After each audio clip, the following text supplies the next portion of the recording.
Okay, hi all. Good afternoon, and thank you for joining us.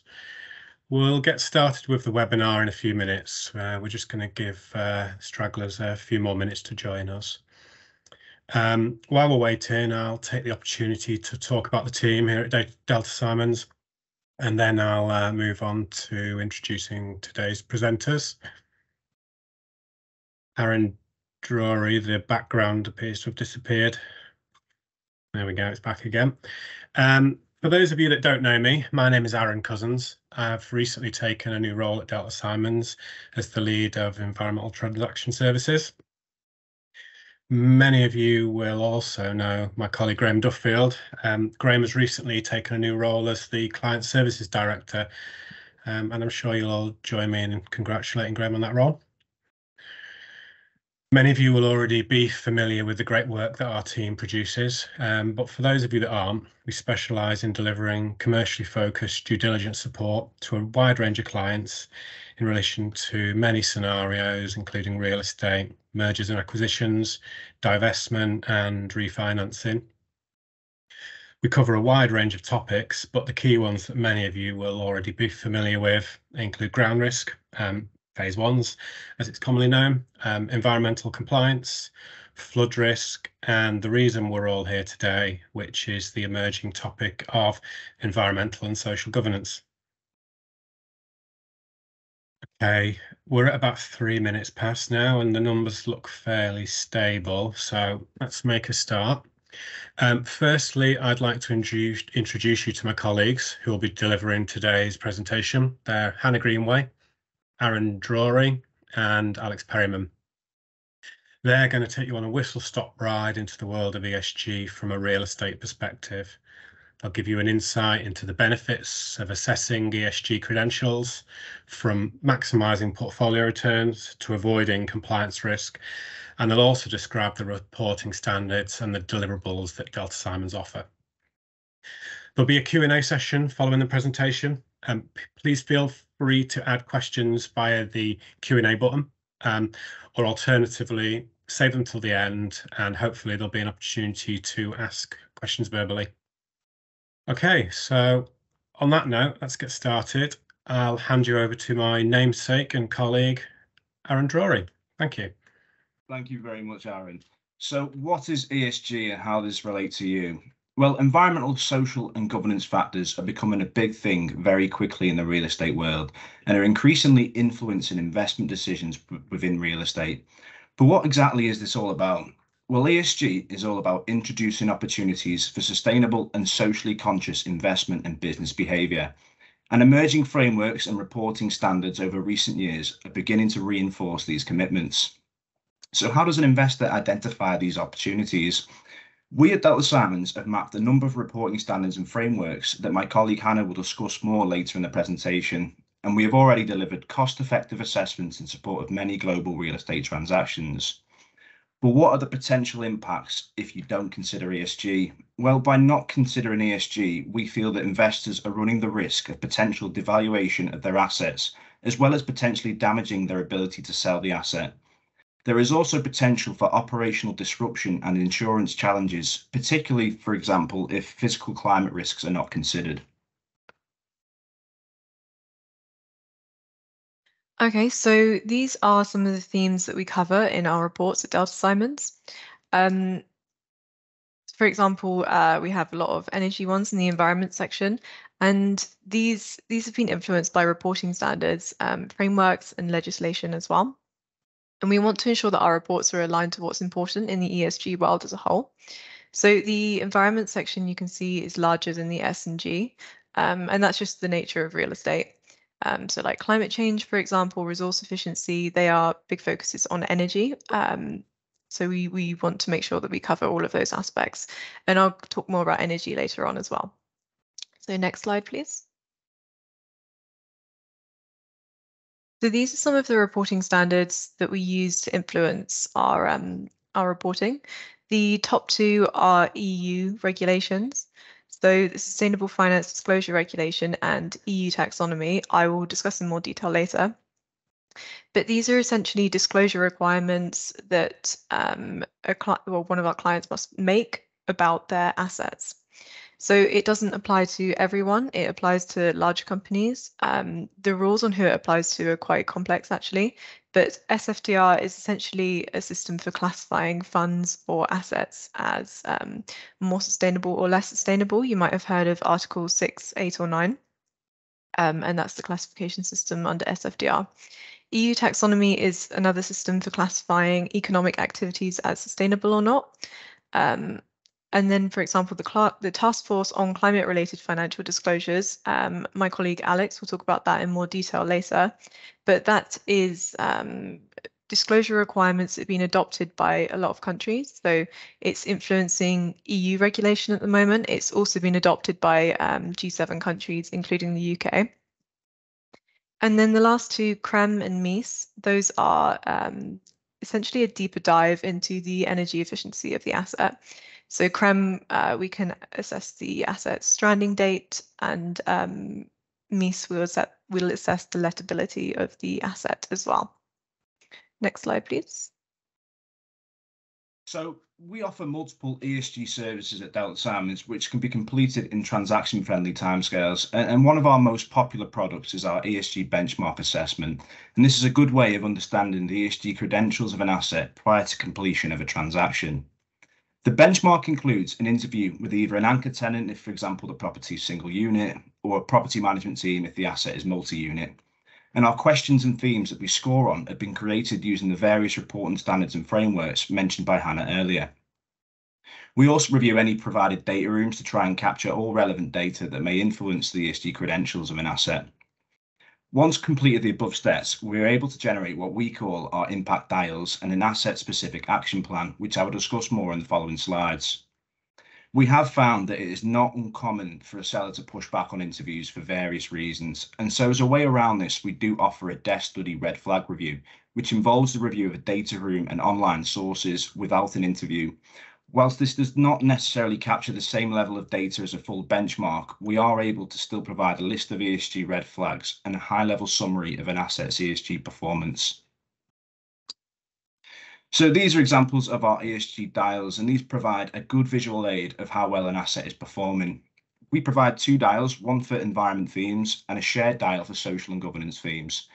Generally speaking, the wider points that you can see in the middle of the dials, the better the asset is performing. So moving on to how we define ESG risk. Well, we break down ESG risk into three categories. The first being business critical risk. So these are, the typical deal breakers, so to speak, which may lead to problems with the transaction or regulatory non-compliance. An example of this would be if the asset is in a flood risk area and no previous flood risk assessments have been completed. The second risk category is what we call a weakness. So whilst non-mandatory, we do feel by not doing this that there is potentially going to be impact to the value of an asset. Finally, we have an opportunity section. These sections tend to be above the normal of what we'd expect in a modern asset. And by doing this, there is potential for a longer term added value to an asset. We do also provide a strength section just so our client knows which areas the asset is currently performing well in and potentially already going above and beyond. So this is our action plan that we issue alongside our dials, and this is a really valuable part of our product. We provide recommendations with a priority classification, ranging from potentially investment critical, so the typical deal breakers mentioned earlier, all the way to due diligence recommendation. So something that our clients can consider in their longer term ESG strategy and look to add further value to their assets post-transaction. So these are the elements that our regulatory compliance report covers. EU taxonomy and SFDR, as I say, are EU regulations. As I say, the regulations are complex as to who it applies to. So, for example, it does apply to EU companies, but it may apply to a UK company, for example, if they have a pension fund, but they're advertising this within the EU, then they'd be subject to these legislation. But we have also found that companies that aren't subject to the regulation also voluntarily class their assets as sustainable or non-sustainable under EU taxonomy and SFDR. And this is to encourage more investment if they are classed as sustainable. Under EU taxonomy, we use the acquisition and ownership of buildings criteria, and under SFDR, we use the real estate metrics. So with these, we determine whether data is being collected at the asset to make disclosures against these regulations. And then we conclude any advised actions or no further actions. It's also worth noting that the UK regulations haven't been released in full yet, but there is a UK green taxonomy that should be coming out later this year. And that's expected to follow the framework of EU taxonomy. There's also a UK equivalent of SFDR as well, expected to come out soon. So the minimum energy efficiency standards assessment, we use the asset's EPC rating to assess the current or future risks to letting the asset, and we can do this for both UK and non-UK sites.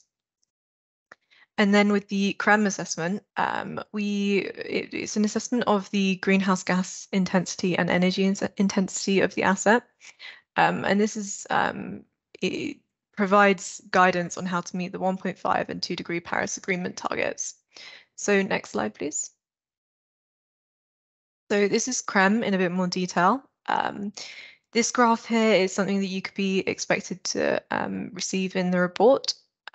This graph actually talks about carbon intensity. So the green line that goes down from left to right is the decarbonisation target. So you would get one graph for the 1.5 degree pathway and one graph for the 2 degree pathway. And obviously the decarbonisation target will be lower under the 1.5 degree pathway. So the black line going from left to right is the carbon intensity of the asset. And where it hits the green line is called the stranding date. And so you can see that stranding date, the text might be a bit small, but the stranding date is at 2036.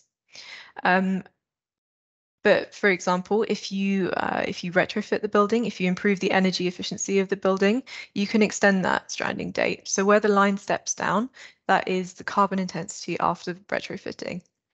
And this is an estimate that's built into the CRREM tool, but it shows that for this asset, for example, the stranding date is extended to 2041. So you be able to make an assessment as to whether you think retrofitting the asset is worth it or not. And next slide, please. So energy efficiency reviews and energy audits are offered by our sustainability team. These are basically a deeper dive into the energy performance of the asset. And these can help save energy, save costs as well. The EPC and MEES review is included within our ESG benchmark assessment. But these further assessments by our sustainability team will they can investigate deeper into the building. So for example, I know we had an asset that was EPC rating A. It was expected to perform really well. It was a new build, but when a CRREM assessment was conducted, it was actually performing quite poorly. So our sustainability team did an energy efficiency review and energy audits to investigate this. So they actually found that the building wasn't being used as it should do. So that was quite a sort of easy fix to make. It was just a case of teaching the occupiers of the building how to use it better, and that greatly improved the energy efficiency of the building as well. Okay, so next slide, please. Thanks, Hannah.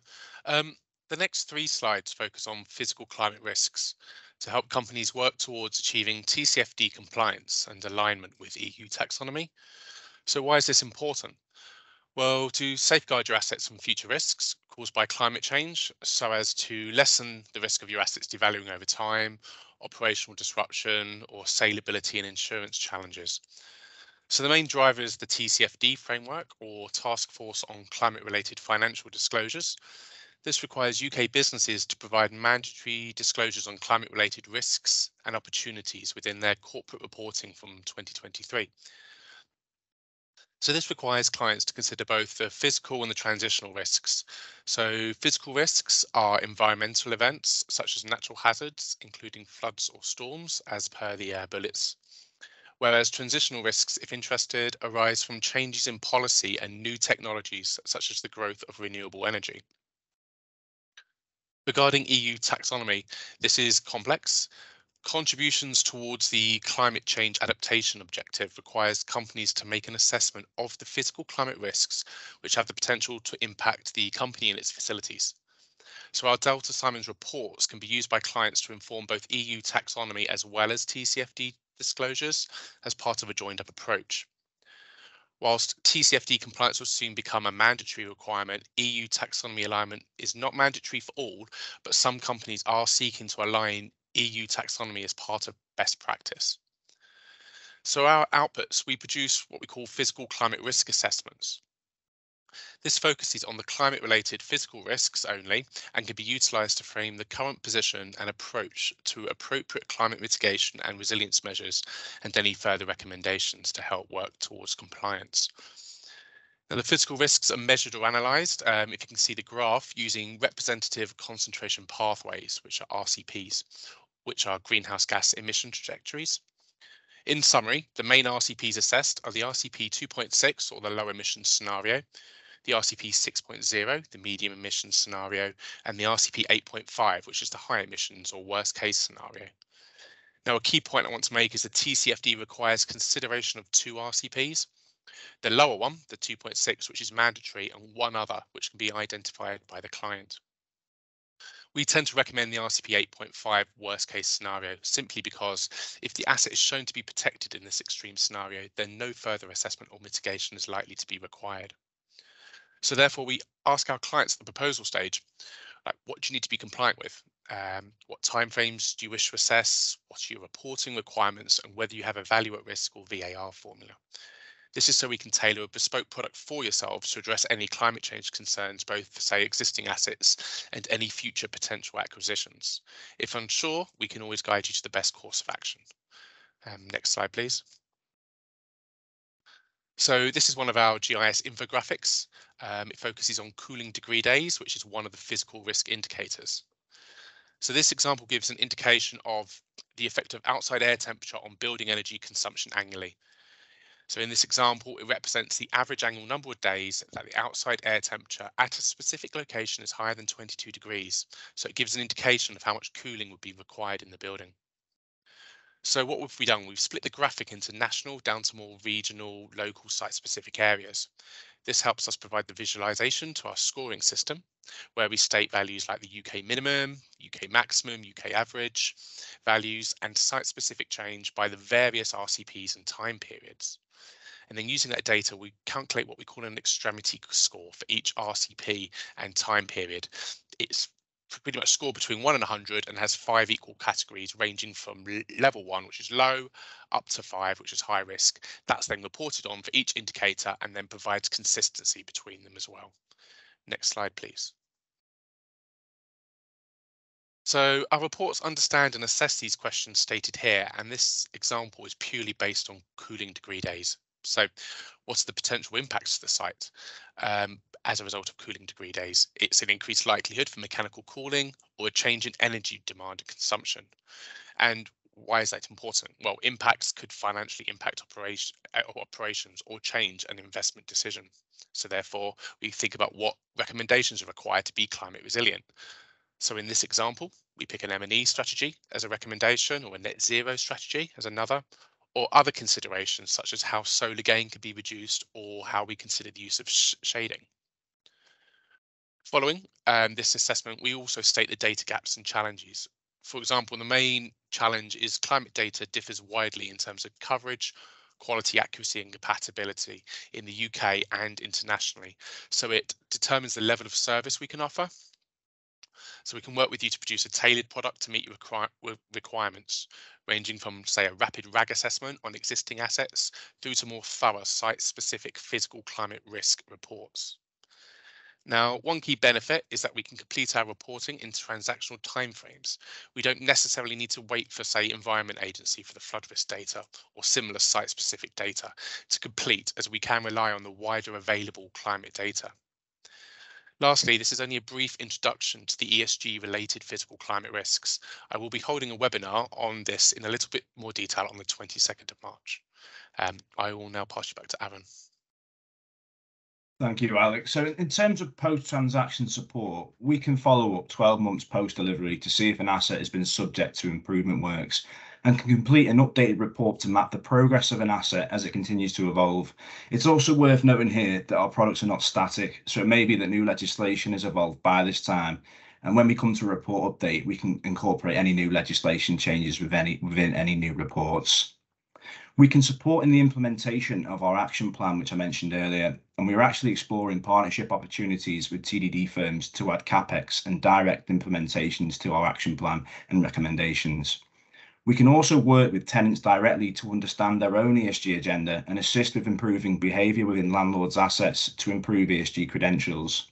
Now, we've also listed other Delta Simon's offerings here, which include mergers and acquisitions offerings, asset lifecycle support, landlord liabilities for tenant non-compliance, as well as environmental planning engagement and asset improvement.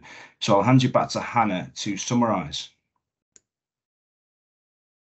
So we appreciate that was probably a lot to take in, but yeah, just to summarize, so ESG it's really emerging and constantly evolving, particularly in terms of regulations and frameworks. Like Aaron said, we always stay on top of these and happy to do any updates as well. But ESG is being driven by both investors and tenants. So investors are driving the regulations, but tenants are looking for assets that meet their own ESG requirements. So they might have a cycle to work scheme, for example, and they might be looking for an asset that has cycle storage and showers. So yeah, it's widely accepted that real estate assets with better ESG credentials have more value in the marketplace, and that is helpful when it comes to divestment. And so we can support on single assets or large portfolios in the UK and Europe, and we are also happy to tailor deliverables to suit any requirements you may have. So I will hand you back to Aaron. Hi. Firstly, thank you very much to Hannah, Aaron, and Alex. That was very interesting and informative. It's clear that ESG is a complex and rapidly evolving topic, and the value that investors and tenants place on an asset's ESG credentials is ever increasing. Getting to grips with the ESG matters will enable you as investors, property managers, etc., to maximise returns and also to minimise compliance risk. And Delta Simons and our very talented team are well positioned to guide you through this complex process. So thank you all. At this point, I'd like to go to a question and answer session. We've got a couple of questions in the Q&A within Teams, which I shall read out. But if there are also any questions that anyone would like to raise verbally, please put your hand up and we'll try and come to you. Karen, if you could arrange for attendees to be the mute to be unlocked if that's possible. But we'll start with the ones in the Q&A. So Amria has asked, what methodology is used to estimate the 1.5 degrees C pathway for the asset? Who's in the best place to pick that one up? I can. Go on, Hannah. So, so the CRREM assessment, CRREM is a tool that was commissioned by the EU. It was funded by the EU. The methodology is developed by CRREM, so it's not developed by us. They use science-based targets to estimate that, and they use the IPCC 1.5 degree pathway targets as well. Okay, thanks, Hannah. We've got a second question as well from Amir, which is, after conducting the ESG assessment, is it advisable to prepare a strategy for the client, or is it easier to go directly to an action plan? I'll give this a go, Aaron. So I think if you're looking at a sort of building specific basis, it's probably easier to go to our action plan and I'd say work with the TE firm as well as ourselves to sort of gain CapEx insight into how much retrofitting is going to cost and that kind of thing. In terms of preparing a strategy, we do offer a corporate ESG service line, which is through our sustainability partners, colleagues, I should say, and they can help you out on that front. I'm not sure if you want to add anything to that, Hannah. No, I mean, yeah, the action plan kind of informs the strategy really, and yeah, working with the TDD firms provide costings would be really useful in that. Okay, thanks both. I hope that answers the question. I'm sure it does. There's no more questions in the Q&A, and I can't see any. Oh, one was just arrived. Hold on a sec. Amir said, thank you for answering the questions. Will you kindly share the presentation? Yes, we will. I can answer that one. That's not a problem at all. Has anybody, let me just have a quick scan, see if there are any hands up. I can't see any. Okay. Do shout out or add them to the Q&A just while I'm closing out if there is any more questions. So firstly, I'd like to thank everyone for attending. A copy of the slides will be issued by email to all attendees in the next couple of days. Feel free to contact us as a response to that. If you'd like to discuss any of these matters further, we'd be very happy to arrange a face-to-face discussion over Teams or directly, and we can discuss ESG and any other services that we can offer. One more question has just come through. I'm here again. Is it advisable to offer ESG report preparation for the client at an early stage?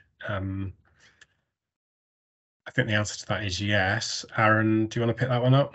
Yeah, definitely. So I'd say for the most part, if not all of our products can be delivered within what we call transaction-friendly timescales. So yeah, obviously, if we're going down the benchmark report, we're subject to sort of agreement with the vendor that they can support an interview with us. I think we have pretty good success with that on the whole as ESG is becoming better understood. So yeah, definitely the answer is going to be yes. Okay, yeah, thanks, Aaron. Just before we end, I'd also like to raise your awareness of the next webinar in this series. It's scheduled for Wednesday, the 22nd of March, and an email invitation should be issued within the next week or so. This will delve deeper into the topic of physical climate change risk assessment, which tails in nicely with Q&A. So I don't think there are any more questions in the Q&A, and I can't see any hands up. We're a couple of minutes ahead of schedule, but unless there's anything else, we will close it there. So thank you all for joining us. It's much appreciated, and do contact us if you want to discuss matters further. Thanks from all at Delta Simons.